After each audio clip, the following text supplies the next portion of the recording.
Le Conseil des ministres s'est réuni ce mercredi 2 octobre 2024 sous la présidence du chef de l'État, M. Patrice Talon. Les décisions que voici ont sanctionné la séance.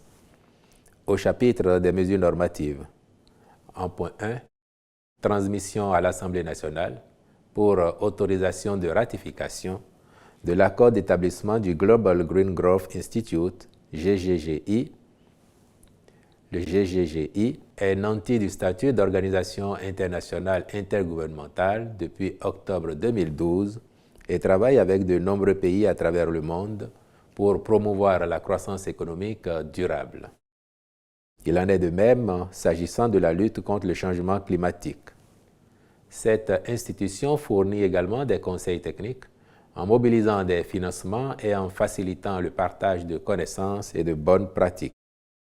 L'adhésion de notre pays à son accord d'établissement lui permettra de se faire accompagner en vue notamment du développement du cadre réglementaire et institutionnel pour faciliter la monétisation des actifs nationaux liés au carbone.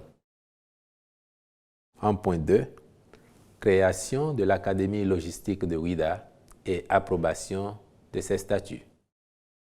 Pour faire efficacement face aux défis sécuritaires en Afrique, et plus particulièrement dans notre sous-région, une plus grande professionnalisation des armées est requise, notamment à travers le renforcement de capacités des personnels en matière de logistique. À cet effet, notre pays a engagé des discussions avec des partenaires européens en vue de la mise en place d'un centre de formation répondant aux normes et standards internationaux. D'où la création de la présente académie basée à Ouidah et dont les statuts ont été, par la même occasion, adoptés. Elle sera ouverte au personnel des forces de défense et de sécurité, ainsi qu'au personnel civil spécialisé dans une des fonctions de la logistique.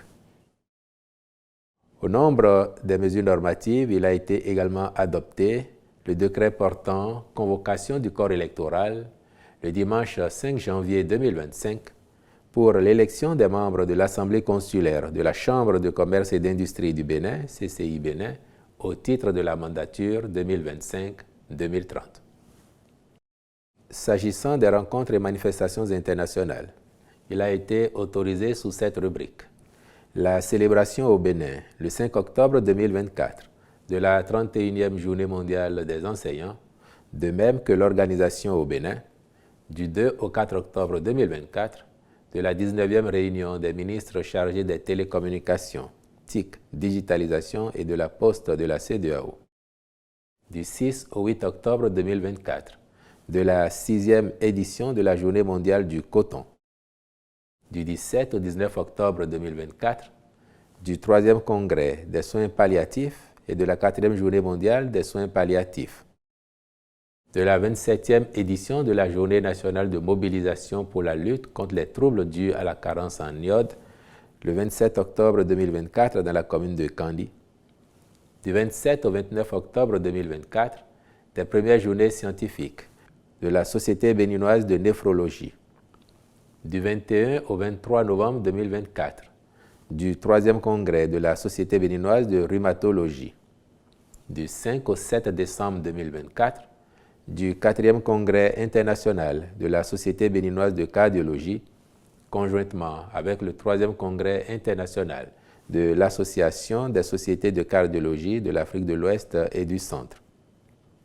Il a été, par ailleurs, autorisé la participation du Bénin au séminaire d'orientation à l'intention des membres africains élus au conseil d'administration du Bureau international du travail à Abidjan, en Côte d'Ivoire, du 9 au 11 octobre 2024, à la 53e session ordinaire du conseil d'administration de l'École inter-État des sciences et médecine vétérinaire de Dakar, prévue du 21 au 25 octobre 2024 à Yaoundé, au Cameroun.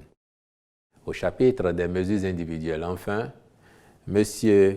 Caliste Akweyon Dossou Koko est nommé greffier en chef à la Cour suprême. Je vous remercie.